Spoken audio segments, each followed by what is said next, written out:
Sungai Tamiang meluap dan merendam kawasan permukiman warga di Dusun Tualang, Desa Sungai Liput, Kecamatan Kejuruan Muda, Kabupaten Aceh Tamiang. Banjir yang terjadi ini menjadi salah satu yang terparah dalam puluhan tahun terakhir di wilayah tersebut. Seorang warga bernama Rini, berusia 46 tahun, menceritakan pengalaman mencekam saat dirinya bersama puluhan warga lain harus menyelamatkan diri di tengah gelapnya malam dengan mendayung perahu menggunakan tangan selama 2 jam. Ketinggian air saat itu mencapai 4 hingga 5 meter. Menurut Rini, banjir mulai merendam permukiman pada Rabu pagi, 24 November 2025. Saat itu, air masih tergolong rendah. Namun menjelang sore, ketinggian air meningkat dengan cepat dan arus mulai deras. Melihat situasi yang semakin memburuk, Rini bersama keluarga memutuskan mengungsi ke sebuah puskesmas berlantai 2 yang berada tak jauh dari rumah mereka.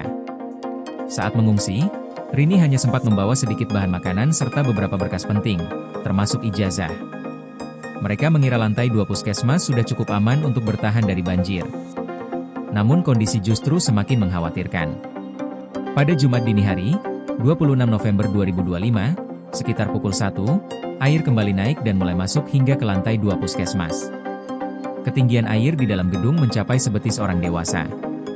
Situasi tersebut memaksa Rini dan sekitar 20 warga lainnya, yang terdiri dari lansia hingga anak-anak, untuk kembali mengungsi ke tempat yang lebih tinggi. Mereka menggunakan perahu milik seorang anggota DPRD Kabupaten Aceh Tamiang yang diparkir di samping rumah Rini. Dalam gelap dan derasnya arus, mereka mendayung perahu hanya dengan menggunakan tangan. Air banjir telah menenggelamkan pohon-pohon sawit serta tiang-tiang kabel listrik, sehingga perahu seolah melaju di atas puncak-puncak benda tersebut.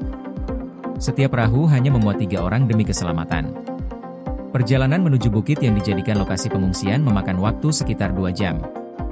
Mereka berangkat sekitar pukul 1 dini hari dan baru tiba di pengungsian sekitar pukul 3 pagi. Sepanjang perjalanan, mereka harus berhati-hati agar perahu tidak tersangkut di pohon atau kabel yang terendam air.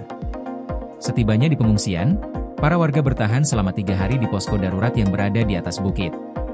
Setelah itu, pada Senin, 1 Desember 2025, mereka memberanikan diri untuk turun dan mengecek kondisi rumah meskipun air banjir masih menggenangi sebagian wilayah.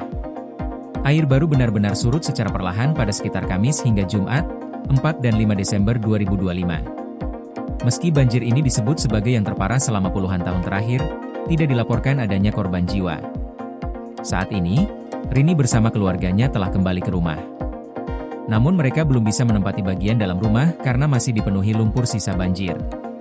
Untuk sementara waktu, mereka tinggal di warung yang berada di depan rumah sambil membersihkan dan memulihkan kondisi tempat tinggal mereka.